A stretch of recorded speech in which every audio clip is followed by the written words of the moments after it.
Hello Gemini, and welcome to Soul Sundays. Gemini, it's a quick 3-card spread, one for your mind, body and soul for your week ahead. So let's get started.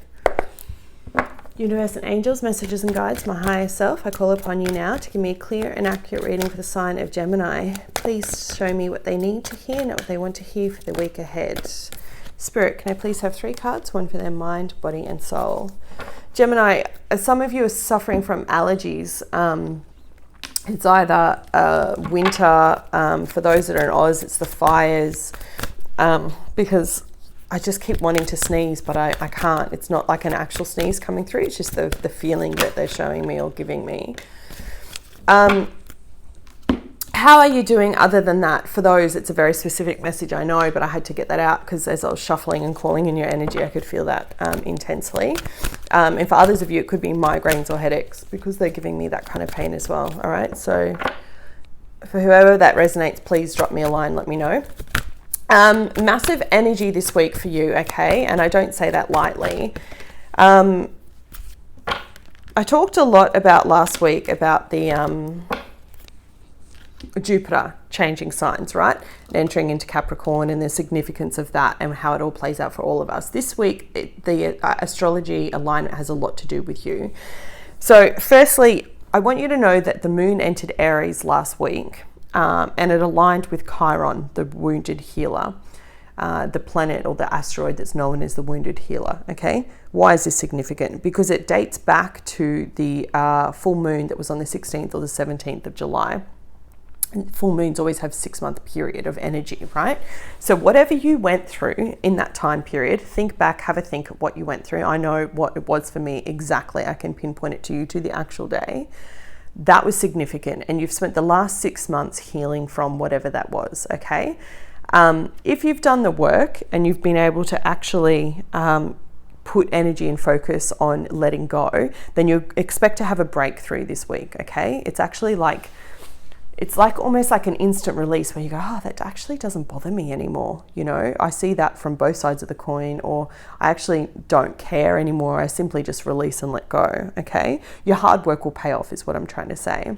What's interesting is that Chiron, it's been retrograde for that 6-month period. So retrograde, when planets or asteroids retrograde, it's always about us going back over things and having a look, thinking about things, doing the inner work, going back, did I say the right thing? Could I have handled that situation differently? And the reason why that happens, or the effect that it has on us from an energetic plane, is it opens our eyes up so that we can grow and evolve as better human beings, as better spiritual beings, right?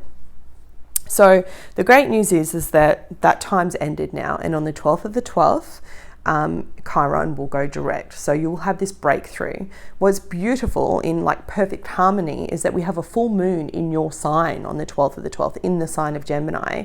So the alignment of that is just, it's poetic, right? Full moons are all about releasing and letting go. And that's what this full moon in your sign's asking us to do. It's asking you to let go of things because you're pulled into more positive energy. It's all about action, joy, freedom, okay? And you know what I love about your sign, and almost all Geminis that I've met, is that you're full of such beautiful quick wit, so intelligent, you know, this curiosity, this enthusiasm for life. That's your positive side. On the flip side, when you're in the negative space, it tends to be one more of depression and sorrow, and we'll get to that in a minute.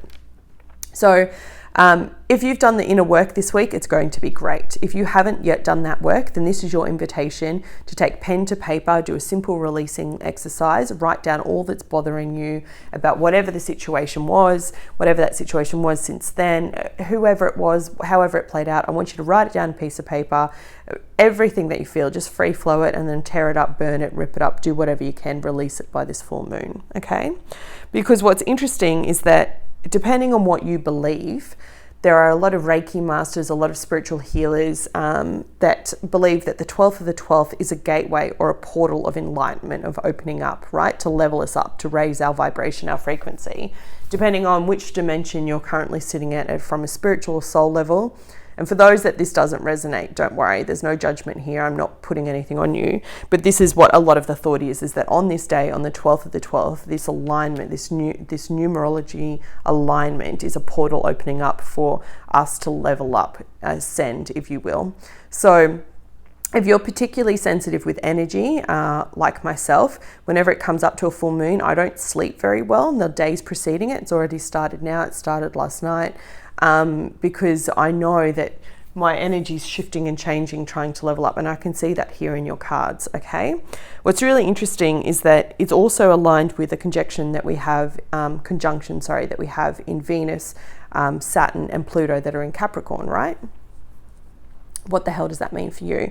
Basically, for those that haven't released and let go, any part of your life that's causing you strong dissatisfaction, frustration, anger, is going to lead to the end. So for a lot of you, it's in a relationship.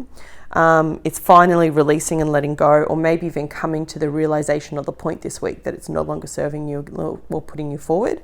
It could be in a friendship, or it could even be professionally. Maybe it's this week that you decide to leave a job just as you're coming up to Christmas and you're like, no, it's no longer serving me. All right, but they're the three main things.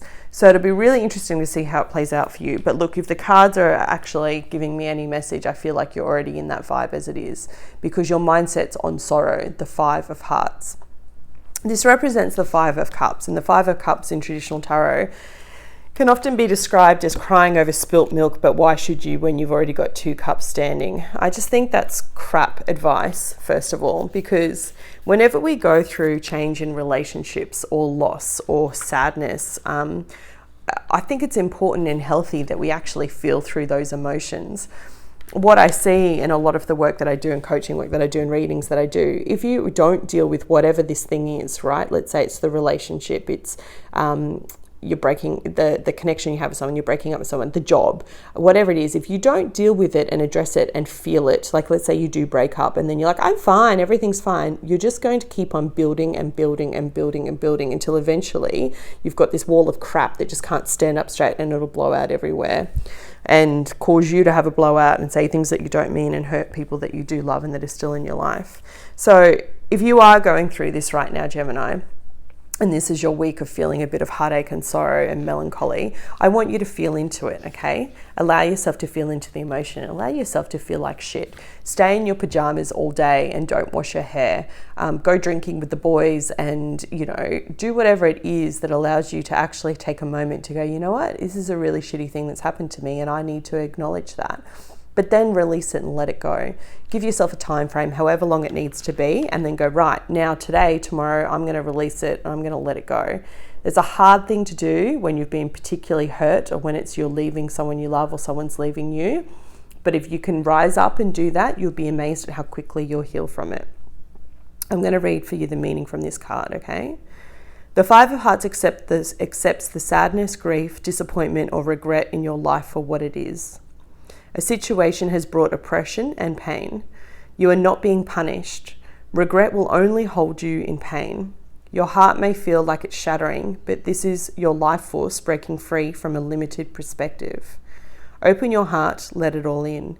No progress can come from fighting, blaming, or pushing away. Let it all just be. Let the tears flow and wash away the hurt. Healing is occurring right now, and soon you will feel much better. Take a rest from external situation. The answer you seek lies within. I don't think I need to explain any more in that card. Your physical message for this week is about alternative medicine, okay?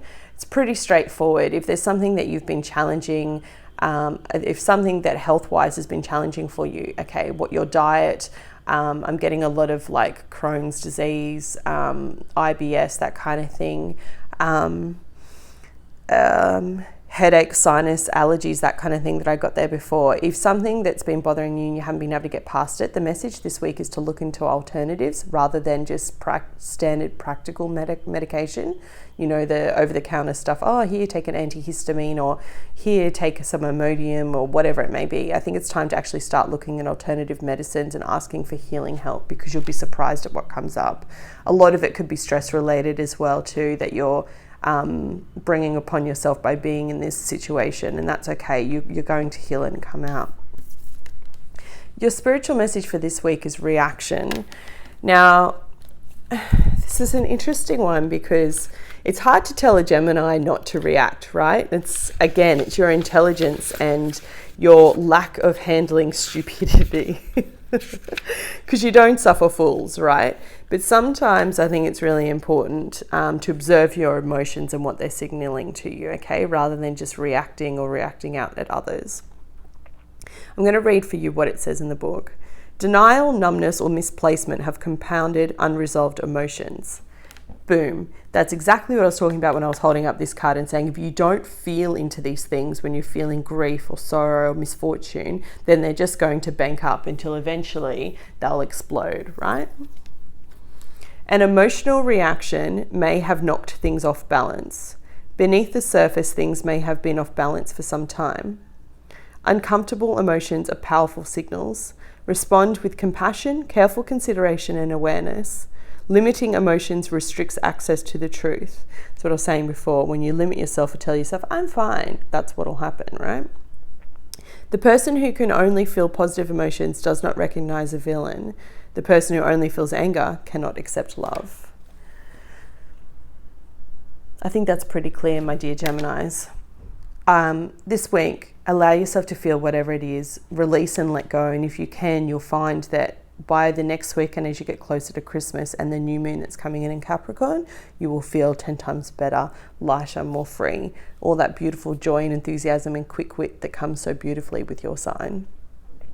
It's going to be a tough week, but I wish you much love. You're going to get through it. You're strong. You're very capable sign, Gemini, and I can't wait to hear how you pull through when I do the Sunday readings next week. Take care.